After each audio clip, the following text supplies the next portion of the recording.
SPR साहब मेरी जरा गौर से बात सुन लें। आप जब पैदा भी नहीं ना हुए थे तब मैं अपने मुल्क को दुनिया में रिप्रेजेंट करता था। मैंने अपने मुल्क का दुनिया के अंदर सर ऊपर किया, इज्जत दिलवाई अपने मुल्क को। और मैं जरा ISPR साहब जरा थोड़ा सा आपने कुछ पीछे मैं जब जेल में था तो बातें की, मैं उनके कुछ जवाब देना चाहता हूं आपको। देखें, आपने ऐसी बातें की कि सबसे पहले कहा जी मैं दोगला हूं, कि मैं एक तरफ कहता हूं फौज मेरी है और दूसरी तरफ मैं उसकी तनकीद करता हूं या जो भी बुरा भला कहता हूं। आपने कहा कभी फौज को दुश्मन ने इतना नुकसान नहीं पहुंचाया जितने मैंने पहुंचाया। दूसरा आपने रिमार्क पास किया। और तीसरा आपने कहा कि हम अब क्रश करेंगे इनको। देखिए ISPR साहब मेरी जरा गौर से बात सुन लें।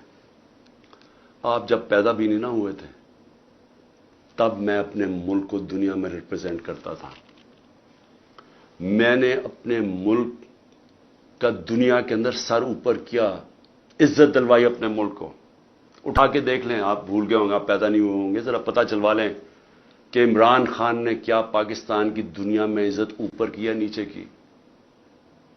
और आपको यह पता होना चाहिए कि जब वॉर ऑन टेरर हुई और जो पाकिस्तान की मिट्टी पलीत हुई दुनिया में कि हमारा गया जी फौज दोगली है, क्योंकि तब मुशर्रफ का मार्शल लॉ था, ये हमारे से झूठ बोलती है, करती कुछ है कहती कुछ है, डॉलर्स हमारे से लेती है और दोगली गेम खेलती है। डबल गेम, दोगला तब नाम इस्तेमाल होता था, पाकिस्तान को वर्ड ही दोगला इस्तेमाल करते थे, डबल गेम का नाम करते थे। जरा इंटरनेशनल मीडिया देखे, किसने अपनी फौज को सबसे ज्यादा जिसकी हिफाजत की, किसने अपनी फौज के साथ इंटरनेशनल मीडिया पे खड़ा हुआ। जब उसामा बिन लादेन, जब वो एबटाबाद में जो वो हादसा हुआ, आपको पता है बैरून मुल्क पाकिस्तानियों के ऊपर जो गुजरिया आप अंदाजा नहीं लगा सकते। उन्होंने कहा हमारे से पैसे ले रहे हैं और उसी को अपने एकेडमी के पास एबटाबाद में पाला हुआ है। जो हमें जिल्लत मिली तब कौन बोला आपके लिए? यहां तो कोई सांप सूंघ गया था, यहां तो आर्मी चीफ के मुंह से चून ही निकल रही थी, यहां तो कोई बोलता ही नहीं था, ना प्राइम मिनिस्टर तब वो गिलानी था ना जरदारी। 4-5 दिन सन्नाटा छाया हुआ था, वो आके मार के चले गए हमारे मुल्क में, दुनिया में जलील हुए हम। मैं बोला था, मैं सारी जगह अपनी फौज को डिफेंड किया है। मेरे 3.5 साल में देखें कि पाकिस्तान फौज का इमेज ऊपर था या नीचे था। जरा उठा के देखें, आपके सामने है वो, क्या फौज का इमेज ऊपर गया या नीचे गया? फौज को लोग पसंद करते थे। जब एक आर्मी चीफ ने मेरी कमर में तो चाकू मारा, लेकिन पाकिस्तान के बदनाम तरीन मुजरिमों को आके ऊपर बैठा दिया, तो क्या मेरी वजह से फौज को बुरा भला कहा गया या उस आदमी की वजह से जिसने, उसने क्या समझा कि लोग ये बताए ना, क्या लोग चूंटियां हैं? क्या लोगों में अकल नहीं है? क्या लोग बेवकूफ हैं कि जिधर आप लगाएंगे उधर लग जाएंगे? क्या लोग 30 साल से इन लोगों को नहीं जानते थे?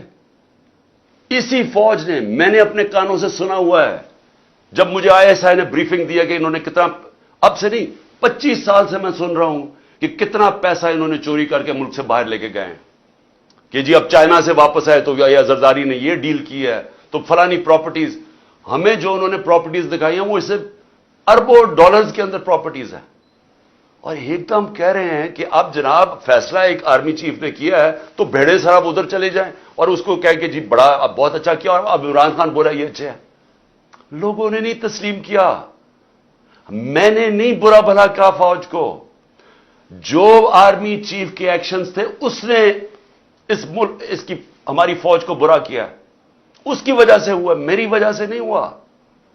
स्टेट हमें करार दे दे, लेकिन आप सब कुछ ठीक कर रहे हैं। मुझे गोलियां लगी हैं, मुझे पता है किसने कौन जिम्मेदार है। क्या मुझे एक्स प्राइम मिनिस्टर जो सबसे बड़ी पार्टी का हेड, मुझे यह हक नहीं मिला कि मैं अपनी FIR कटवा सकूं? ISPR साहब फरमान दे रहे हैं कि हमारा तो بے بنیاد الزام لگایا گیا ہے. بھئی آپ ہیں کون کہنے والے؟ یہ کس نے آپ کو رائٹ دیا ہے؟ ملک کا آئین یہ کہتا ہے کہ جس کے اوپر واردات ہوتی ہے اس کا رائٹ ہوتا ہے ایف آئی آر کٹوانا، تفتیش ہو، پھر وہ بے بنیاد بے قصور ثابت ہو جائے، بسم اللہ. لیکن آپ تو بیٹھ کے فرعون کی طرح فرمان پاس کر رہے ہیں کہ جی وہ تو ہمارا، میں نے تو غلط الزام. اور یہ کہنا کہ عمران خان جھوٹ بول رہا ہے، آپ کو شرم آنی چاہیے ایسی باتیں کرتے ہوئے. عمران خان کو 50 سال یہ قوم جانتی ہے. اس قوم کی تاریخ میں اگر کسی ایک آدمی کو اس قوم نے سب سے زیادہ پیسہ دیا ہے، جو سب سے زیادہ خیراتی کام وہ عمران خان کر رہا ہے. اور وہ کیوں دیتے ہیں؟ کیونکہ ان کو پتہ ہے کہ وہ دیانتدار آدمی ہے، وہ چوری نہیں کرتا پیسے، وہ سچ بولتا ہے. عدالت کے اندر جب میرا کیس لگا فلیٹ کا، عدالت نے، سپریم کورٹ نے کہا صادق اور امین ہے. آپ کو کس نے اجازت دی ہے کہ یہ کہنا جی جھوٹ بول رہا ہے یا دوگلا ہے؟ آپ کو شرم آنی چاہیے. کبھی آئی ایس پی آر نے اس طرح کی باتیں نہیں کی. آپ تو کود کے آ گئے پالیٹکس میں، آپ پارٹی بنا لیں اپنی. اور میں اس کے علاوہ، میں آخر میں، کیونکہ میں اپنے آپ کو کنٹرول کر رہا ہوں کیونکہ مجھے بڑا غصہ ہے اس چیز کے اوپر کہ اس طرح کے الزام لگانے اور آپ کو پتہ ہی نہیں آپ بات کیا کر رہے ہیں، اور اس آدمی پہ لگا رہے ہیں جس کو ہمیشہ وہ چاہتا ہے کہ اس کی فوج مضبوط ہو. اور میں آپ کو یہ بتاؤں، میں ڈرامے نہیں کر رہا کیونکہ میرے پیسے ملک سے باہر نہیں پڑے ہوئے. میں نے بھاگ کے، میرے اوپر 145 کیسز سے ملک چھوڑ کے باہر نہیں بھاگا. میں نے یہ نہیں کہا کہ مجھے ای سی ایل پہ نہ ڈالنا، کہ میں ڈالو مجھے ای سی ایل پہ، میں جانا ہی نہیں چاہتا ملک سے باہر. اور میں یہ آپ کو دوسری بات بتا دوں، وہ لوگ جن کے پیسے باہر پڑے ہیں، جن کے ساتھ آج ہماری اسٹیبلشمنٹ کھڑی ہے، جن کا سٹیک ہی پاکستان میں نہیں، اب جب روپیہ 300 کراس کر گیا ڈالر، تو ان کو کیا فائدہ، نقصان ہوا ہے؟ ان کی تو دولت ڈالرز میں پڑی ہوئی ہے، ان کو تو فرق ہی نہیں پڑا. لیکن سارا تنخواہ دار طبقہ، پولیس، سرکاری نوکر، ہمارے فوجی، ساروں کو آج ان کے گھروں میں پوچھیں کہ ان کے اوپر کیا حالات ہیں. پوچھیں نہ ذرا، ان کی بیویاں بیچاری جو بیچاری دیکھ رہی ہیں کہ قیمتیں بڑھتی جا رہی ہیں، ان کی جو، جب باجوہ نے ہماری گورنمنٹ گرائی تھی تو جو 100 روپیہ تھا وہ آج صرف مشکل سے 55-60 روپیہ خرید سکتا ہے. اس کی قیمت صرف 55 سے 60 روپے، اور اب روپیہ اور گرا ہے تو اب اور نیچے چلی جائے گی، مہنگائی اور بڑھ جائے گی. کون ذمہ دار ہے اس کا؟ عمران خان ذمہ دار نہیں ہے. آج جس آدمی نے سازش کر کے گرایا وہ ذمہ دار ہے. اور اگر آپ میں برداشت ہو تنقید کی، کیونکہ تنقید سے اصلاحات ہوتی ہے. آپ ایک معاشرے سے، ادارے سے، ایک انسان، آپ تنقید ختم کر دیں وہ مر جاتا ہے. سوویت یونین کیوں ٹوٹی؟ کیونکہ وہاں تنقید ختم تھی. وہاں بھی اسی طرح کے، جس طرح آپ آج حرکتیں کر رہے ہیں کہ جو منہ کھولتا ہے اس کے اوپر پڑ جاتے ہیں، وہاں بھی یہی ہو رہا ہے، ہو رہا تھا، وہ ٹوٹ گیا. جو بھی معاشرہ آگے بڑھتا ہے اس کے اندر تنقید کی اجازت ہوتی ہے.